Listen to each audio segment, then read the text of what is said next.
Quand les nouvelles s'affolent, Métropole fait le point. Le point tous les matins, simultanément sur Radio et Télémétropole. Le point est une courtoisie de la BNC, des pompes solaires Chimgé, Unipièce et Lissa Lotto.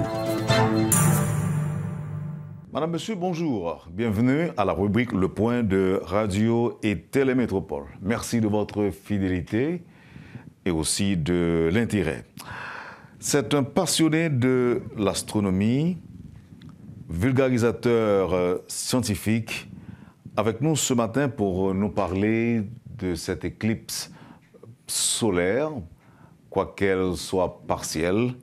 Guito Rivière, c'est aussi un collaborateur de Métropole. Guito Rivière, bonjour, merci de votre disponibilité. Bonjour Wendel, bonjour aux téléspectateurs et aux auditeurs de Métropole. Content d'être là ce matin pour parler justement de cet événement qui arrive dans les prochaines heures. Nous voulons parler de l'éclipse du Soleil, que ce soit partielle ou totale. Nous, qu'à comprendre rapidement, un passionné de l'astronomie, par exemple, on a dit que nous sommes passionnés de la radio, un passionné de micro, par exemple, on est capable de dire ça, mais pas capable pour me qualifier peut-être moins de vulgarisateur scientifique. Qu'est-ce qu'il vous faut pour être vulgarisateur scientifique, Guito Rivière? Eh bien, mon cher, pour être vulgarisateur scientifique, il faut avoir de la connaissance dans le domaine. Mais un vulgarisateur scientifique, c'est quand même un thème vague. Aujourd'hui, si on parle de l'intelligence artificielle, il y a des gens qui sont spécialisés dans le domaine, dans la connaissance sur l'intelligence artificielle. Automatiquement, tu es un vulgarisateur scientifique. Quand quelqu'un parle de la théorie de l'évolution, de Darwin, etc., donc on parle de l'évolution. Vulgarisateur scientifique. Moi-même, je suis un vulgarisateur scientifique spécialisé dans l'astronomie et des activités de l'espace. Donc, il faut avoir des connaissances dans le domaine. C'est juste ça, avoir des connaissances dans le domaine, mais c'est des domaines que ce soit... Quand tu es dans la vulgarisation scientifique, il faut une formation, il faut de la documentation, il faut savoir ce qu'on dit. Donc, c'est très important parce que quand tu fais de la vulgarisation, eh bien, c'est une transmission du savoir. Donc, une transmission du savoir, il est passé par la connaissance du sujet et pour lequel tu fais de la vulgarisation. Mais il y a aussi l'aspect sécuritaire qui est très important parce que pour observer, pour explorer, pour bien observer le soleil, pour jouir de cette observation, il faut des instruments, il faut un maximum, moi je ne vais pas dire un minimum, mais un maximum de sécurité parce que le soleil, là, le regarder comme ça, c'est pas évident. D'abord, je t'ai introduit en tant que vulgarisateur scientifique. Un passionné de l'astronomie, ça peut se comprendre. Bon, Carité me dit que moi-même, j'étais toujours un passionné de la radio, un passionné du micro, un passionné de la plage, de la mer. Et on n'a pas besoin de pile d'explications pour ça. Mais si je me présente comme un vulgarisateur scientifique, il y a un monde qui l'a dit, mais pour un vulgarisateur scientifique, qu'est-ce qu'il vous faut? Qui sont doit connaître pour vous annoncer en tant que tel, Guito Rivière? Bon, en fait, vulgarisateur scientifique, là, il est quand même son terme là. Parce que soit on a parlé de biologie, par exemple, pour apprendre vulgarisateur scientifique, mais dans le domaine de la biologie. Si on vulgarisateur scientifique, on va parler de génétique, on va parler, même dans le domaine médical, et ça peut être, là on va parler, je dis, un terme qui est très populaire, on parle de l'intelligence artificielle. Donc on parle de la vulgarisation scientifique, mais ça dépend de quel domaine ou expertise. Parce que je dis, là, si on invite pour parler, par exemple, de la théorie de l'évolution, de Darwin, etc. Ma très limité là-dedans parce que je n'ai pas de connaissance là-dedans. Le darwinisme. Mais bon, monde... oui, allez-y. Non, c'est ce qu'on appelle le darwinisme, la théorie de l'évolution. Tout à fait, exactement. Donc, ça veut dire, si on doit un vulgarisateur scientifique, mais ou spécialisé dans la biologie, dans la théorie de l'évolution, etc. Moi-même, moi, c'est un vulgarisateur scientifique spécialisé dans l'astronomie et dans l'exploration spatiale. Là, nous pas dans la météo, nous pas dans l'astrologie, nous dans l'astronomie. Oui, absolument. Et souvent, il y a pile monde, et jusqu'à présent, et monde qui gagne des connaissances, je ne connais pas monde qui savait, il fait amalgame ça entre l'astronomie et l'astrologie. Parce que des fois, la discussion qu'on a bien avec un série de monde, ils disent qu'ils sont astrologues. Je suis très, très, très loin d'être un astrologue. Un astrologue, c'est celui qui va venir dire, ah, le soleil est dans cette position, et bien, tu vas avoir, tu vas avoir une belle femme là, dans 2 ans. Ou bien, la lune, Jupiter est là, fais attention, et un malheur peut arriver.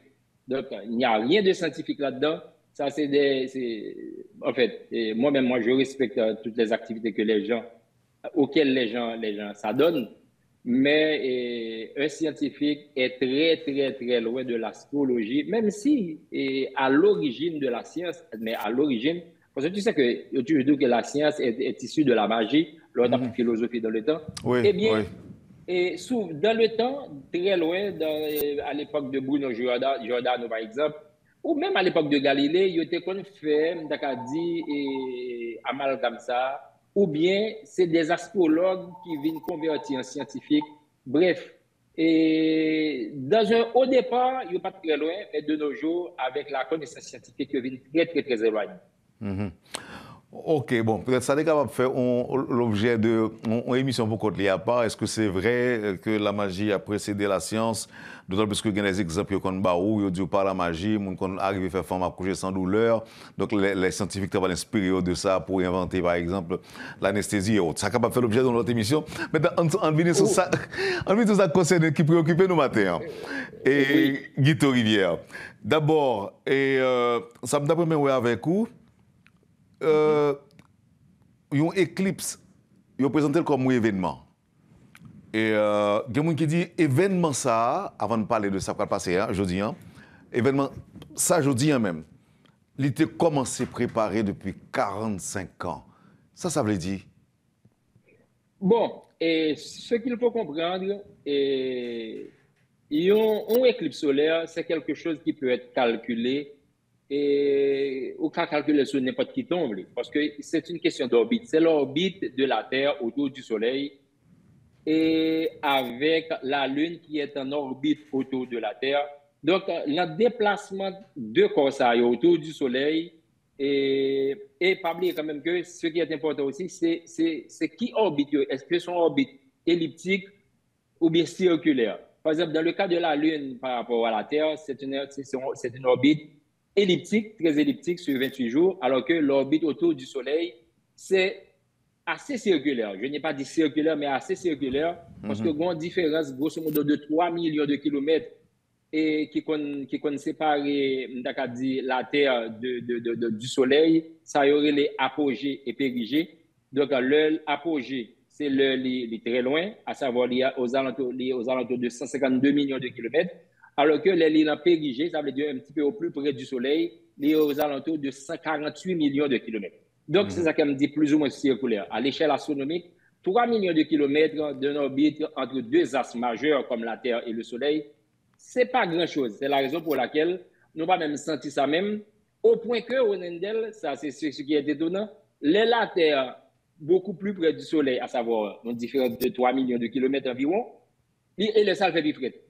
Donc, tu comprends? Donc, c'est pour te dire que cette différence orbitale, cette différence dans l'orbite de la Terre par rapport au Soleil, est très insignifiant, qui ne pas déranger rien justement dans le fonctionnement de la météo et des saisons, les saisons en particulier, parce que la saison hivernale, en saison hivernale, la Terre est au plus près du Soleil. C'est parce que les saisons sont déterminées par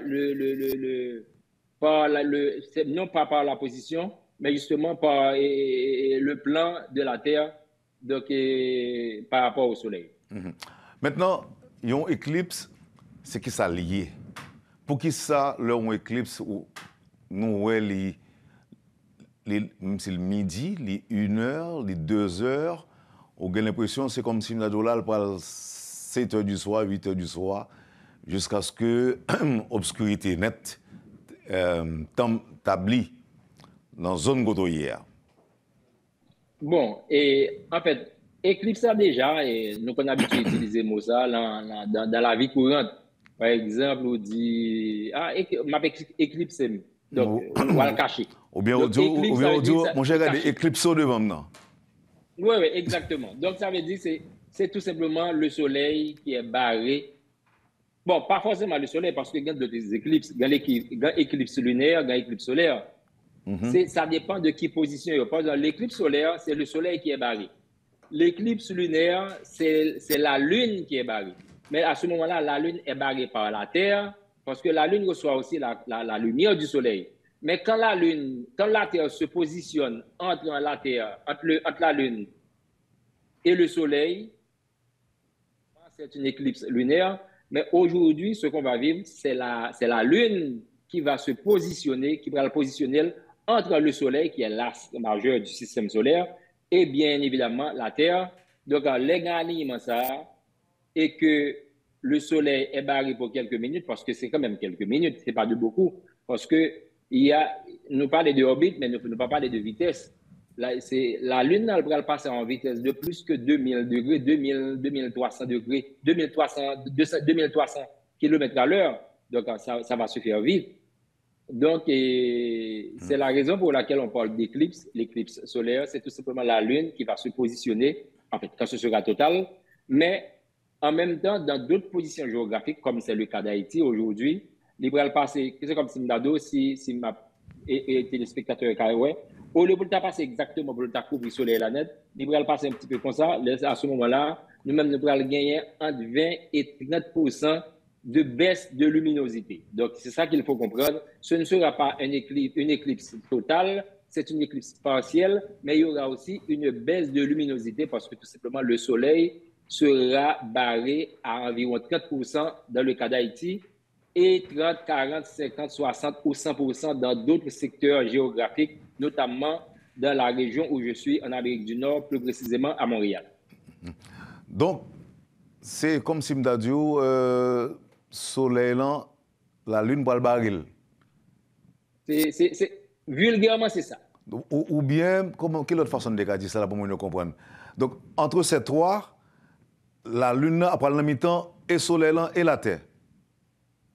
En partie. La lune, c'est. Bon, la mi-temps, quand on dit mi-temps, c'est comme il y a à part égale.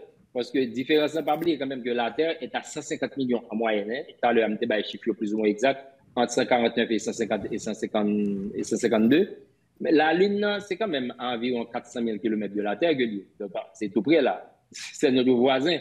Donc, grosso modo, la Lune et Soleil là, et la Lune et Terre là, ils sont quasiment à même distance par rapport au Soleil, environ 150 millions de kilomètres. Mais tout simplement, la position de la Lune, à 400 000 km en moyenne par rapport à la Terre, c'est les mêmes qui prennent le barrer le soleil là. Parce que la raison pour laquelle, alors, une question que je poser facilement, Wendell, la Lune qui mesurait environ 3000, 3500 km de diamètre. Ça veut dire c'est environ un tiers du diamètre de la Terre. Et par rapport au Soleil, qui est plus de millions de kilomètres de diamètre.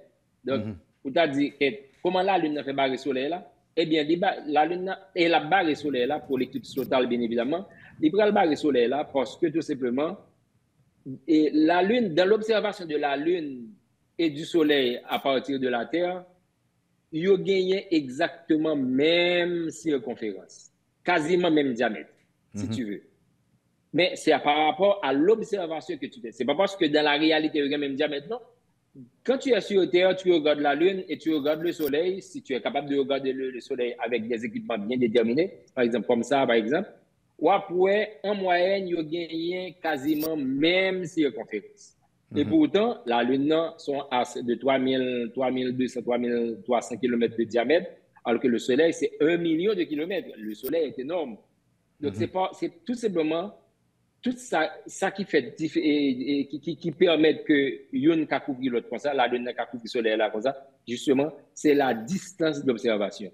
C'est parce qu'il y a une distance d'observation de 400 000 km qui permet que tu vois la lune à la même dimension du Soleil qu'il est même situé à 150 millions de kilomètres. Dis-nous, Guito, phénomène ça, je ne vais pas dire événement tout le temps, parce que y a un événement, il y a des gens qui interprètent de plusieurs façons. Par exemple, on pense que un événement son bagage accidentel qui est arrivé, tandis que un phénomène son bagage qui est capable peut-être cyclique, ou bien il gagne l'heure pour le paraître, il gagne l'heure pour le pas paraître. Qui ça nous a retenu? Est-ce que son bagage qui paraît chaque siècle, ou bien il gagne l'heure pour le paraître, il gagne l'heure pour le pas paraître, ou bien gagne l'heure, on met attendre quand même la lune pour le barrer terre, ou bien le soleil là pour le barrer la lune. Est-ce que son bagage nous doit attendre, nous qui sommes capables de faire de temps en temps, il y a une période pour le faire? Parce que tout à l'heure, moi, pas prendre, il y a quelques mois, c'était en octobre dernier, il dit nous que c'était une éclipse. Est-ce que son bagage est-ce que son phénomène cyclique lié, ou bien c'est un phénomène qui paraît comme ça? Bon, il n'est pas cyclique dans la mesure où c'est pas comme si le bagage cyclique, c'est il est mesuré, nous avons dit chaque 25 ans. Par exemple, nous avons dit que, par exemple, le soleil, il gagne un cycle côté beaucoup plus en mouvement. Par exemple, sur chaque 25 ans, au cas où un soleil qui est beaucoup plus agité, qui a des vents solaires, des plasmas qui mettent tout le système électrique en danger. Donc ça, on peut parler de cycle. Mais dans le cas de l'éclipse solaire, et oui, c'est des choses, c'est un phénomène naturel, mais comme je t'ai dit tout à l'heure, qui a calculé qui prochain éclipse qui va gagner la zone noire, par exemple zone côtière, ou quand même calculer, par exemple, supposons qu'il y a des scientifiques, des mathématiciens en Haïti, il y aurait même qu'on calcule qui le Haïti pour profiter d'un éclipse total du soleil. C'est des choses qui peuvent être calculées. Tel que je me disais au début, c'est tout simplement en fonction de l'orbite de la Terre par rapport au soleil et en fonction de l'orbite de la Lune par rapport à la Terre. Parce que la Terre, dans son voyage autour du soleil, il a emmené la Lune avec elle. Parce que la Lune est dans le champ gravitationnel de la Terre. Champ gravitationnel, c'est comme si la Lune avec Terre. C'est comme c'est Terre là qui est la Lune. Terre là, ou pas prend pas. Mais la Lune elle-même, pour le survivre justement, pour ne pas tomber sur la Terre là, parce que sinon elle tape tomber. C'est comme si on gagne deux corps là. On gagne deux corps, une qui tombe sur l'autre facilement. La seule façon, ou bien Terre là qui tomber dans le soleil là tout. Seule façon pour Terre là résister justement à une chute libre, parce qu'elle est déjà en chute libre autour du soleil. Seule façon pour résister à la chute libre, c'est l'orbite. C'est sa vitesse de révolution, si tu veux, autour du Soleil. Parce que sinon, elle va tomber là-dedans. Et il est valable non seulement pour la Terre, il est valable pour Mercure, qui est obligé à aller beaucoup plus vite, parce que pour résister à la champ gravitationnel du Soleil, il faut y aller beaucoup plus vite. Et à chaque fois où autour du Soleil, ou autour de l'axe principal, de l'axe majeur, ou aller beaucoup plus vite, parce que tout simplement, il y a une attirance gravitationnelle qui va permettre que Pipitial tombe sous Pigoua, mais la seule façon de résister justement à cette attirance dans ce champ gravitationnel, de survivre dans ce champ gravitationnel, c'est justement l'orbite. Eh bien, la Terre ne fait pas exception. Mercure, Vénus, Jupiter, Saturne, ils n'ont pas fait exception. Et même le Soleil ne fait pas exception non plus, parce que le Soleil est en chute libre, je dirais, au centre de la Voie lactée. Donc, c'est très important. Donc, c'est comme on dit, pour nous retourner à la question là, okay. C'est des calculs qui sont faits. C'est des calculs. Il prévoit, par exemple, dans 2 ans, en 2026, il y aura une éclipse totale en Europe, plus particulièrement en Espagne. C'est déjà calculé. Et au Québec, il prévoit en 2052, autant que je me rappelle. Hier, alors, mes filles qui étaient avec leur fille, ont été posées une question sur ça. Et puis, moi, je dis, la prochaine éclipse, c'est aux alentours de 2052, autant que je me rappelle. Et maintenant, on sera encore en vie. Oui, probablement. Alors, Gondi, toi qui dis que la prochaine éclipse qui prend le total en fait, qui a observé, c'est en 1945, c'est-à-dire en Haïti. Oui, comme je te dis, je ne sais pas si la totale parce que je n'ai pas encore fait des recherches à ce niveau-là, mais toujours est-il, comme je te dis, sur 200 ans, sur 300 ans, tu peux faire des calculs facilement si tu as des données mathématiques pour savoir à quelle période bien déterminée, à quelle date, même pas même quelle période, à quelle date précise qu'au cas d'une éclipse solaire. C'est un événement. C'est pas comme la météo qui peut. La météo, c'est quand même scientifique, c'est des études scientifiques, mais c'est pas même bagarre parce qu'on parle de probabilité météorologique, alors que dans l'éclipse solaire, c'est pas probabilité, c'est des calculs exacts. Jour, heure, etc. Je comprends. Maintenant, Guito, on dit là, moi vraiment intéressé à comprendre. On parle de chute, de la chute du soleil. Or. Dans le soleil. Pardon? La chute dans le soleil. Ah, c'est la chute dans le soleil? Oui, c'est la chute dans le soleil. Comme moi, j'aime parler de chute dans le soleil, là. Par exemple, mais c'est des choses qui arrivent souvent. Par exemple, quand il y a une comète qui part, de la ceinture de Kuiper, un objet transneptunien. L'arrivée, s'il passe trop près du soleil, là, la tombe dans le soleil, là, surtout s'il n'a pas une vitesse que le doit gagner pour résister au champ gravitationnel du soleil. C'est normal. Et par exemple, là, le soleil, bon sonde actuellement, il y a plusieurs sondes, mais je parle particulièrement de la sonde Parker Solar Probe. La sonde Parker Solar Probe qui a été lancée, je crois, ça fait peut-être 3, 4, 5 ans. Actuellement, la sonde a touché le soleil, mais c'est l'engin spatial le plus, enfin même pas spatial, construit par l'homme qui est beaucoup plus rapide. Son vitesse de plus de 300 000 km à l'heure, parce que tout simplement, l'a passé autour du soleil. Sinon, s'il n'a pas passé à la vitesse ça, l'a tombé dans le soleil là, littéralement, parce que l'on rentre dans le champ gravitationnel du soleil, c'est aller très vite pour ne pas tomber là-dedans. C'est la raison pour laquelle Mercure, c'est la planète qui va beaucoup plus vite dans le système solaire, parce que pour que Mercure résiste justement à ce champ gravitationnel, parce que Mercure est situé aux alentours de 40 millions de kilomètres, 40-45 millions de kilomètres autour du Soleil, pour résister justement à ce champ gravitationnel, à l'influence gravitationnelle du Soleil, il n'y a pas bien le choix que d'aller beaucoup plus vite en orbite dans sa période dans sa révolution. Donc il faut aller beaucoup plus vite. La Terre lui-même a une vitesse du tout, parce que la Terre est autour du Soleil et elle est beaucoup moins vite que Mercure et Vénus,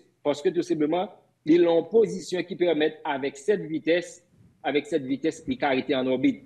S'il allait trop vite, la petite, parce que le combat est très important, c'est ce qu'on appelle la vitesse optimale. Soit aller trop vite, ou distancer, soit aller trop doucement, ou chuter. Donc, c'est très important. Même les satellites, Wendell, je dis à ma parole avec vous là, donc c'est sûr qu'il y a des effets satellitaires là-dedans, parce que nous, sur le téléphone, tout bagage, ça, c'est des satellites, mais c'est des satellites qui en orbite, soit autour de la Terre, ou bien autour du Soleil, mais l'aime autour du Soleil, là, c'est pas près du Soleil, c'est là, la ligne très technique, c'est des positions L1, L2, c'est les positions de Lagrange 1, Lagrange 2, Lagrange 3, etc.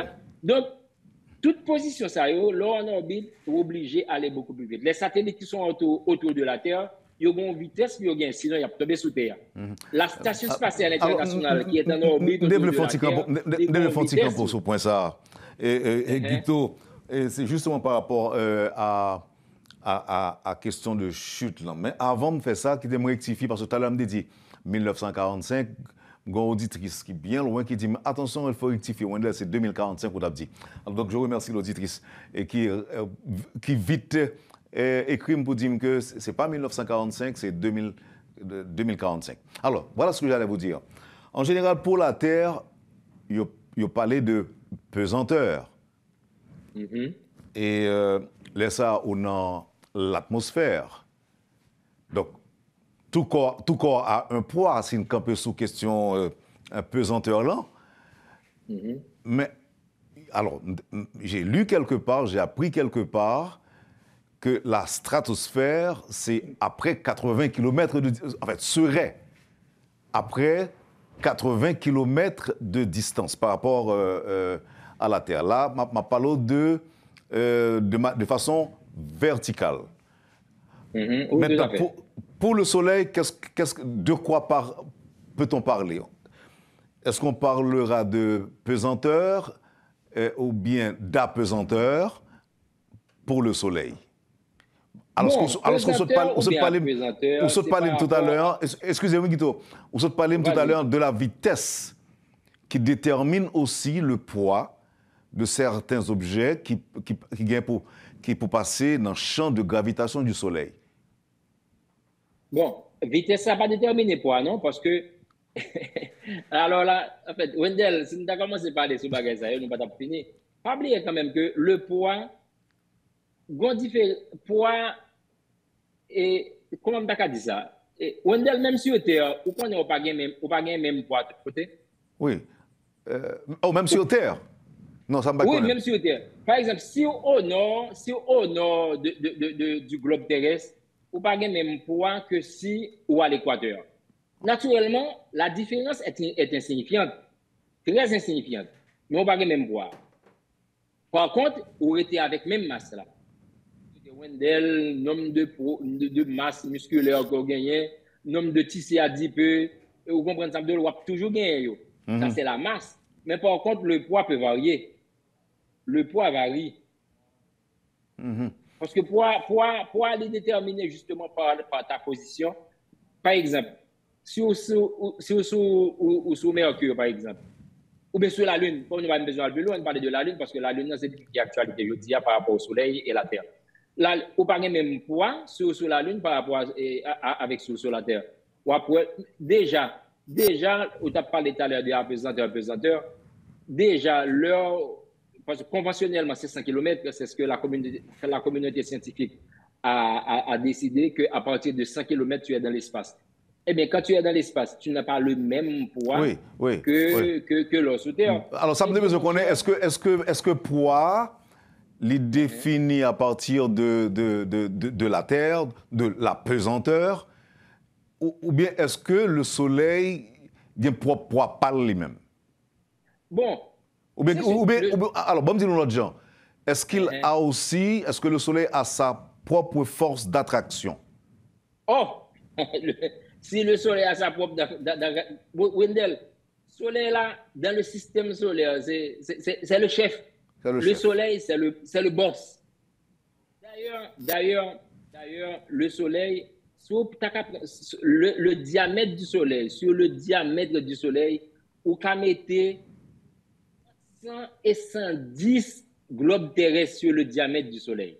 Le Soleil peut contenir plus de millions de globes terrestres. Ça veut dire, si vous prendre le Soleil là, un gros ballon, ou mettez un paquet de petites boules terre là-dedans, il peut prendre plus qu'un million facilement. Donc le Soleil, c'est le boss. OK. Donc le Soleil, c'est lui-même qui chef de la gravitation du système solaire. Donc il n'y a pas à sortir de là. Donc le Soleil là, quand tu es sur le Soleil, tu ne peux pas même carrément sur lui, tu as déjà aplati parce que le Soleil, on t'a dit, il y a une influence gravitationnelle qui presque aplati. Parce que le champ gravitationnel, le Soleil là, son bagage qui est énorme. Ou pas même qu'à résister là-dedans. C'est pourquoi je te dis, ou pas le même poids. Tu peux avoir même masse là, mais pas le même poids. Parce que tout simplement, là, le même poids, nous gagnons, il conditionné. Son bagage qui fait de façon évolutive, il est conditionné justement par la masse de la Terre et par la couche, la pression atmosphérique. Parce que, pas oublier quand même, nous avons pression, nous avons force sous tête là. Nous avons dit qui c'est la pression atmosphérique qui comme pesé. Et pour gagner la gravité terrestre qui part du centre de la Terre, la raison pour laquelle je l'ai dit tout à l'heure, ou pas le même poids, même si la différence est vraiment insignifiante. On ne va pas parler de comme si nous avons pesé 50 livres et puis qu'on va peser 25 ou qu'on va peser 30. Non, on n'est pas là-dedans du tout quand on est sur Terre. C'est tout simplement par rapport à l'influence gravitationnelle de la Terre, le centre de la Terre, parce que tout part du centre de la Terre, du noyau terrestre. Okay. Donc, au pôle, sur le pôle. Parce qu'on songe l'autre habitude de géographie, de la Terre est aplatie aux deux pôles. Eh bien, l'aplatie aux deux pôles, c'est comme si on a deux secondes bagaille. Côté plus plate là, ou plus proche centre là, et bien, côté contingent gonflé, par exemple, à l'équateur, la Terre a un contingent plus bombé à l'équateur, à ce moment-là, on contingent plus loin, centre de la Terre. C'est ça qui fait tout simplement, on va peser légèrement, mais de façon insignifiante, beaucoup moins quand tu es à l'équateur par rapport au pôle. Oh. Maintenant, mais le soleil, c'est le boss. Avant de nous aborder les questions sécuritaires, là, évidemment, après la pause, je content des paroles que a dit. Jean Mounio, qu'on a fait envie de comprendre une certaine réalité pour eux, c'est que tu as gagné un effet de la Lune sur la planète. Par exemple, il y a des gens qui disent que plantes, il faut veiller pleine lune pour y faire, sinon plantes là, les papes bail résultats escomptés et autres. D'abord, je connais est-ce que ça a une réalité là-dedans. Bon, par contre, réalité scientifique ou autre, je ne connais pas, mais on va dire nous, est-ce que quelle possibilité de gagner?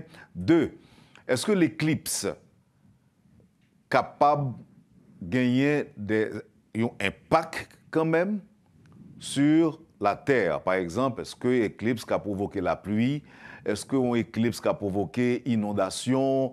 Est-ce qu'un éclipse qui a provoqué tout gros coup de l'orage et autres? Aidez-nous comprendre, Guito Rivière. Bon, première partie.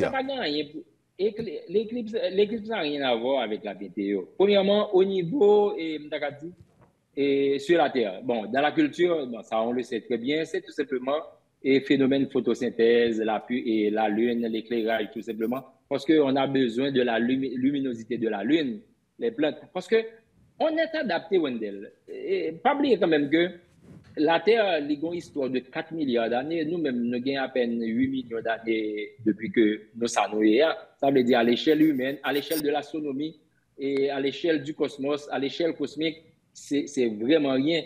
Donc, on a évolué justement dans cette atmosphère, si tu veux. Côté, nous venons gagner. Quand nous disons on a évolué, ni moi-même, ni la faune, et la faune et la flore. La flore, même la faune et la flore. La flore, ils profitent en pile de effet luminosité, notamment la luminosité de la Lune.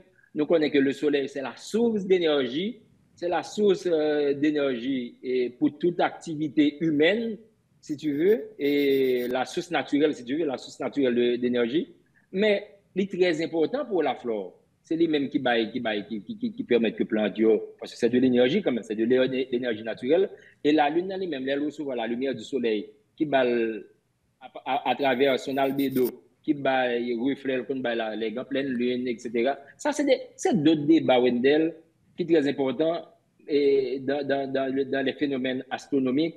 Mais la Lune est très importante pour la lumière de la Lune, si tu veux, de façon cyclique, si tu veux, parce qu'il y a les vignes chaque 28 jours par rapport à est-ce que la pleine lune, etc. Là, ça libère des phénomènes de marée montante. Et marée montante, dans l'air marée montante, on dit, on a une rivière, on lac, bon, la caillou, ou des fois de l'eau a monté, il baisser.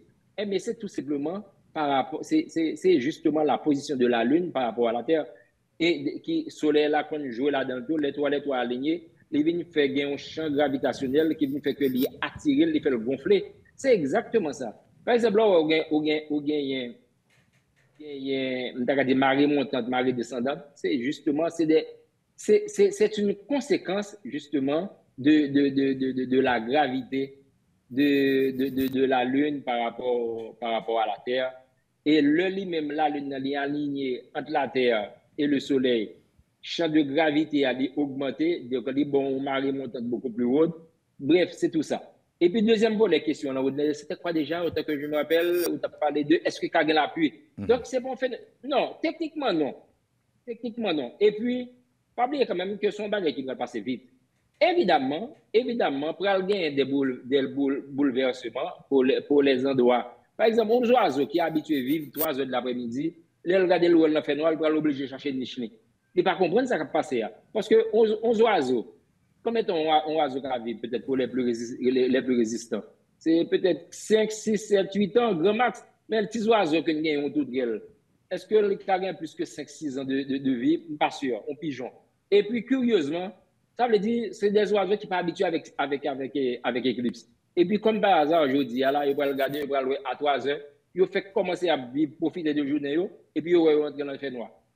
Ils vont commencer, tu comprends? Donc, c'est des phénomènes qui bouleverse, m'ta dit, système yo. Heureusement que c'est passager. Si c'est un bagage qui t'a répété tout le temps, nous t'a demandé l'autre adaptation. Si c'est un bagage qui t'a répété tout le temps. Premièrement, il pas répété tout le temps. Deuxièmement, il passe vite. C'est un bagage qui ne peut pas durer plus que 3-4 minutes selon la position géographique.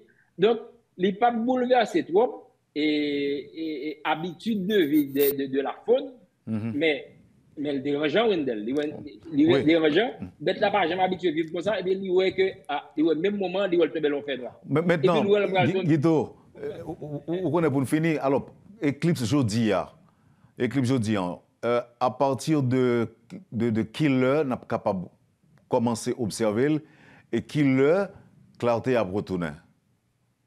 Eh bien, pas oublier quand même que, bon, en fait, comme moi dit, moi je parle beaucoup aussi pour les téléspectateurs et auditeurs d'Haïti, n'a pas seulement un 30% grand max par rapport à la position géographique, donc par rapport à la trajectoire de l'éclipse. Nous avons une baisse de luminosité de 30% seulement. Donc, ce qui veut dire que c'est bon bagaille qui est très prononcé sur un bel ciel. Ou a senti ça tout petit, ou a pour une petite baisse de luminosité qui ne peut pas nuire l'écosystème, si tu veux. Oui, mais pendant combien de temps? Mais elle a commencé aux alentours, depuis 1h30, 2 heures pour certaines zones, certaines positions géographiques, ou a commencé la Lune. Alors, pas pour la Lune, c'est l'ombre de la Lune que tu vas voir. Ce n'est pas la Lune que tu vas voir en tant que telle qui va le passer, mais tu vas voir l'ombre de la Lune qui prend un petit bout de soleil là, au fur et à mesure qu'elle va avancer. Là, pas avancer, mais là, pas avancer en belle vitesse. Hein. Nous-mêmes, nous parlons comme si elle va avancer doucement, mais elle va avancer en très belle vitesse jusqu'à ce qu'elle arrive. Mais depuis 2 heures, on va commencer à voir la Lune, et on va voir le soleil là, manquer morceau. Si vous êtes capable d'observer, vous avez moyen pour observer. Moi-même, j'ai 2 équipements là, côté il y a la zone, côté il y a là, à 80-90%, mais je vais dans zone géographique. Tout à l'heure, je vais le déplacer pour aller dans zone géographique, côté le 100%. Donc, je vais obliger de gagner des équipements adaptés pour ça. Donc, c'est très important. Donc, moi-même, au fur et à mesure, elle va avancer, à plus de 200 km/h, jusqu'à ce que les couvre net pour certaines régions, ou bien elle passe beaucoup plus vite, un petit genre en bas pour d'autres, ou bien ça dépend de position géographique, il va le passer. Donc, quoi qu'il arrive, là, ça va gagner une simple baisse de luminosité. Dans le cas des endroits où l'éclipse sera partielle, et dépendamment de qui pourcentage va gagner, 20, 30, 40, 50, parce que, en principe, la position géographique de la cadre du globe terrestre, l'a commencé un petit peu au-dessus de l'Amérique du Sud. Donc, c'est à ce moment-là, l'éclipse, la partialité a commencé là, et puis au fur et à mesure qu'on va monter vers le nord, c'est le ça, on va arriver vers l'éclipse totale. OK. Et le ça, il y a qu'il est dans zone 4 heures ou bien 3 heures, non, 5 heures? Là, total, là, aux alentours de 3 heures, 3h20, autant que je me rappelle. OK. Mais nous-mêmes, est-ce que la retourne est normale avant l'heure habituelle que le soleil là qu'on couché? Oui, tout à fait. La retourne est normale parce que automatiquement que le film passe, il y a la longue période de décroissance, mais la zone partielle, le département de qui position il y a, le gars doit être décroissant bien avant. Ça dépend, tu comprends, ça dépend de trajectoire par rapport à ta position géographique. Bien côté, tant il était barré plus, il prend plus ça pour le dégager, mais quand l'heure était barré de façon partielle, 20, 30, 40%, ça dépend de qui position, le ça a passé beaucoup plus vite, le ça va bien au ciel qui dégageait. En fait, un soleil qui retrouvait toute luminosité beaucoup plus rapidement. Merci Guito Rivière. Nous allons prendre pause et puis nous allons tourner sur la question de sécurité. Est-ce que c'est vrai si on regarde le soleil là sans lunettes dans le moment? Est-ce que c'est vrai que vous avez pété ou capable de venir aveugle tout de suite? Et si vous voulez regarder, qu'est-ce que ça peut faire? Est-ce que le risque est énorme? N'importe tout ça, le tourner tout à l'heure après pause. Merci encore une fois pour la disponibilité à Métropole. Poursuivez, madame, monsieur, la rubrique Le Point de Radio et Télémétropole. Notre invité ce matin, Guito Rivière. À tout à l'heure, après la pause.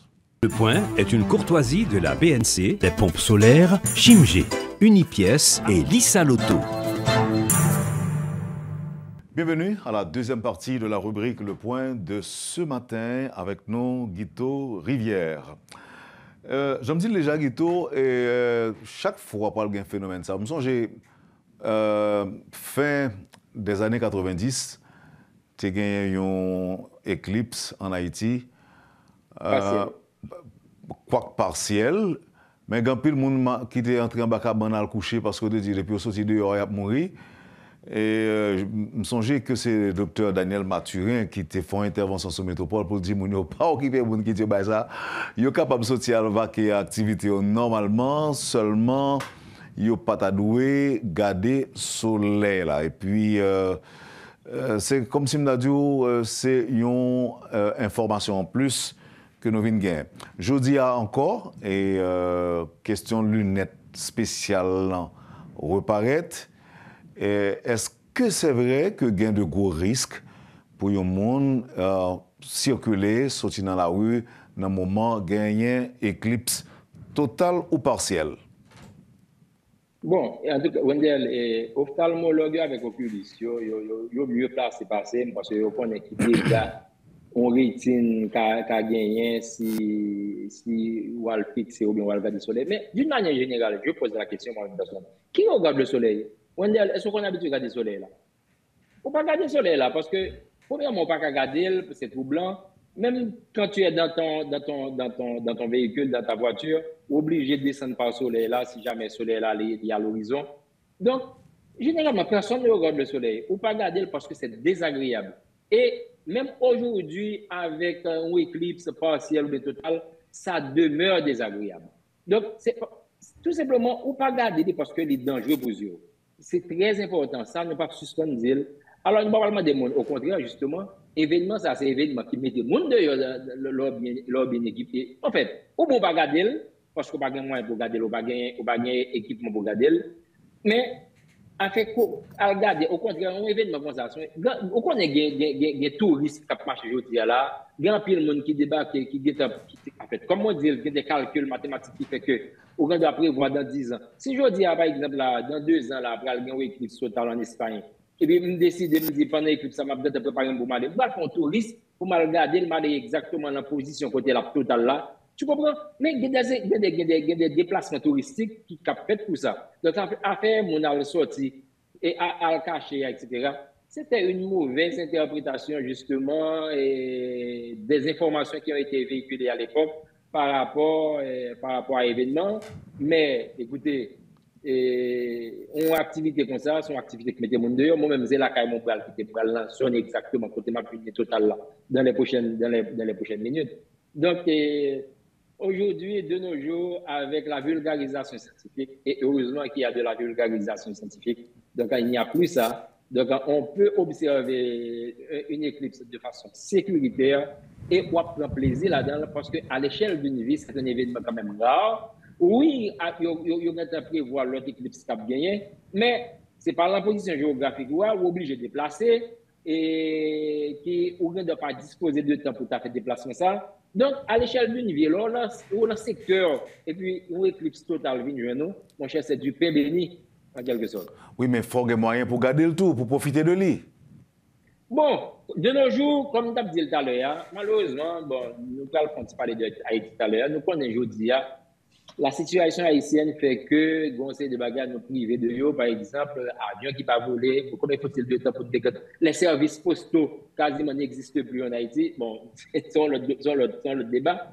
Mais, on dit bagages comme ça. Combien faut-il de temps pour m'envoyer on 50, on 100, on 200, on boit 2000, on l'école, ou 2-3 l'école, pour Timounio à l'observer l'éclipse du soleil de façon sécuritaire. C'est un tel bagaille. Moi-même, s'il y a quelque chose qui me manque, c'est ça, venir faire des conférences, venir faire des ateliers pour des écoles, des élèves au secondaire, comprendre les phénomènes astronomiques, par exemple, observation du soleil. Et observation du soleil, là, il y a fait pour plusieurs, dans d'autres circonstances. Par exemple, dernièrement, il y a de cela 4 ou 5 ans, tu as gagné la planète Mercure qui devrait passer devant le soleil. Et, mon cher, tout le monde, c'était un événement. Où tu comprends? C'est le Mercure qui passe devant le soleil ou on dit tache noire devant le soleil là. Donc c'était un événement. Tout le monde met des télescopes, mettez protège, filtre. Oui, mais ça, c'est côté, nous sommes capables facilement équiper de moyens. Ça, en ce qui nous concerne, côté que nous n'avons rien du tout. Maintenant, ce qui s'est recommandé, Bon, ça recommandé, effectivement, c'est gagner aux lunettes à fil. Tu comprends? Ça la permet de faire observation en toute sécurité, qui est bien recommandé. Naturellement, de nos jours, grand pile nèg t'a fait business, qui gagne des vieilles lunettes de côté. D'ailleurs, Club Astronomie, côté moyen, il fait véhiculer les messages ça pour ne pas acheter n'importe quelle lunette. Tu comprends? Pour pas acheter n'importe quelle lunette parce que il y a des lunettes et filtre qui t'a permettre de faire observation, il pas sécuritaire. Yo recommandé que lunettes qui adaptées pour ça. Donc et c'est pour une précaution la lunette que Mounio a gagné. Mais bon, dans le cas d'Haïti, ça ce n'est rien, absolument rien.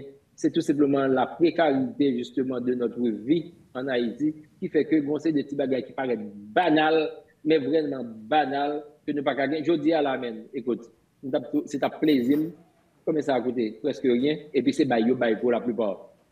Moi-même, j'ai acheté une boîte que j'ai là, que pour me mettre pour me disposer pour me bailler 2-3 ans. C'est rien, c'est des choses vraiment insignifiantes, mais malheureusement, écoute, là, à ce moment-là, qu'est-ce qu'on a envie de tomber dans la tristesse. Mais alors, on a rappelé que observation soleil là, personne ne regarde le soleil d'une manière générale. Maintenant, comme on a une baisse de luminosité, ou elle a commencé à baisser, ou qu'on a tendance à regarder, c'est là que le danger arrive. On dit, comme on baisse, on peut garder, non, c'est là qu'on va mettre en danger. Donc, on ne regarde jamais le soleil, que ce soit en phase, que ce soit pendant éclipse ou bien pas éclipse, on ne regarde pas le soleil. Parce que c'est très dangereux pour la rétine des yeux et ça peut rendre jusqu'à aveugle. L'œil n'est pas endommagé, tout élément qui est important qui permet la facilité de la vue. Donc, s'il vous plaît, ça c'est très important, il ne faut pas regarder le soleil. Il faut faire de l'observation, à l'observer, mais de façon sécuritaire, ou à prendre plaisir à l'échelle d'une vie, je répète, c'est un événement parce que c'est rare que vous vivez événement ça 2-3 fois. Donc, il faut en profiter au maximum. Faut pas besoin de le cacher en bas, c'est juste observer dans des conditions sécuritaires.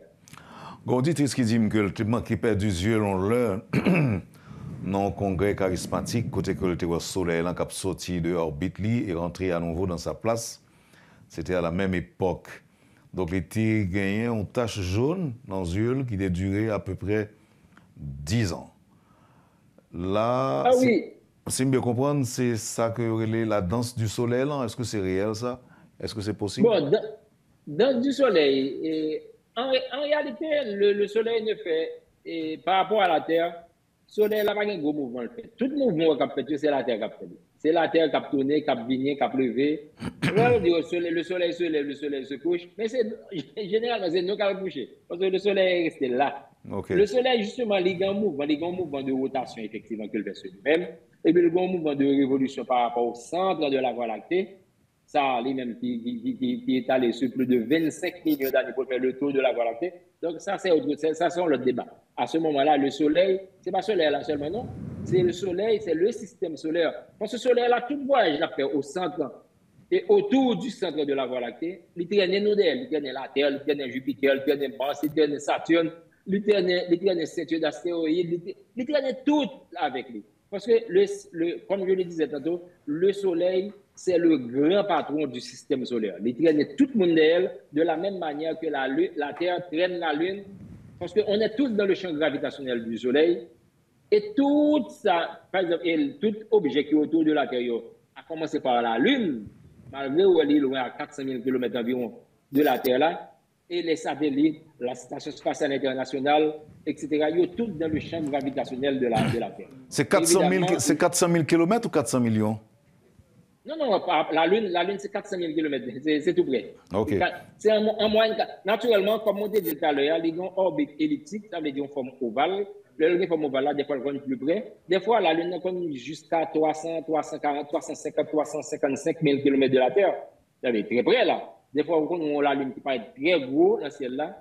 C'est le sable, des fois, elle est plus près, et puis des fois, elle est plus loin. Le sable est à l'entour de 405 000 km, 408 000 km de la Terre. À ce moment-là, il est en périgée, il est en apogée, pardon.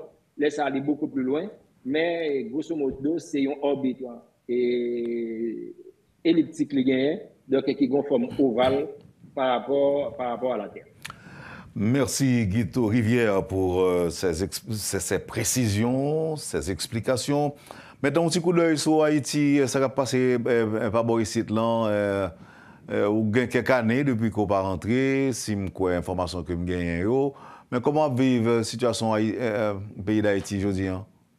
Eh bien, Wendell, tout à l'heure, nous avons fait une ouverture tout petit, nous avons parlé de soleil, là, nous avons parlé d'événements jeudi, de phénomènes jeudi. Donc, écoutez, et nous avons parlé de, par exemple, là, jeudi, là, ça fait jeudi, là, peut-être, jeudi, là, la journée, là, même avec Stanley, nous avons parlé pour Mobile 2, tu as congé pour nous. Bon, Mobile 2 pour dire, la situation que l'État bien aimé faire, mais Mobile 2 lui-même, il n'a pas gagné à recevoir en termes de courrier ou quoi que ce soit. À part un courrier, un courrier électronique.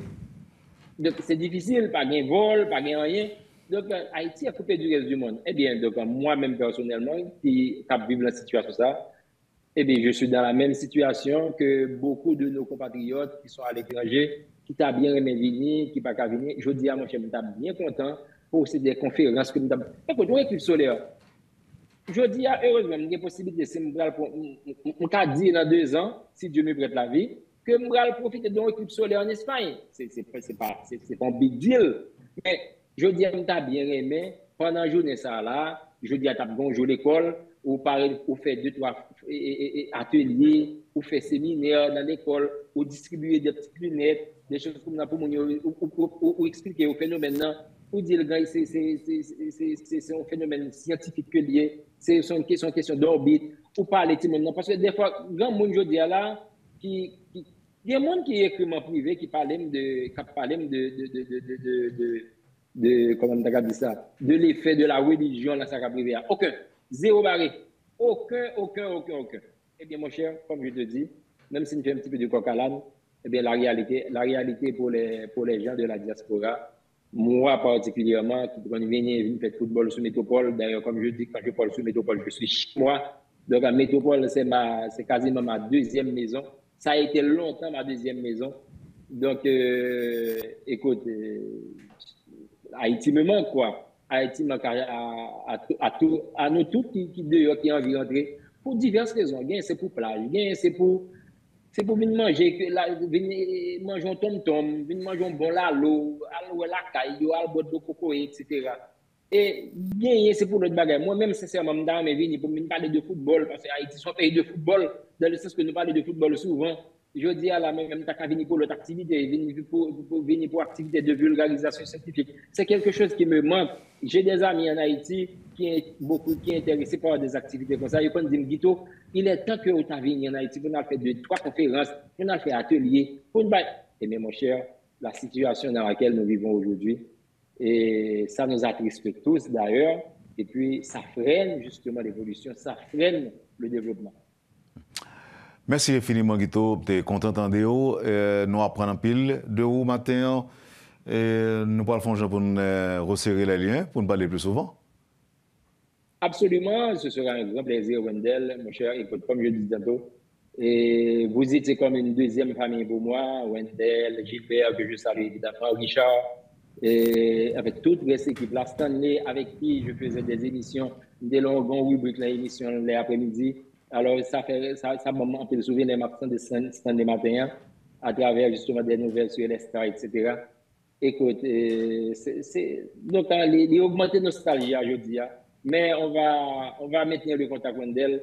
Et puis, quand il y aura des événements sur l'astronomie, parce que l'astronomie ne chôme jamais, les activités scientifiques, les activités de l'espace ne chôment jamais. Toujours, il y a des lancements, par exemple, il y a préparé le retour sur la Lune.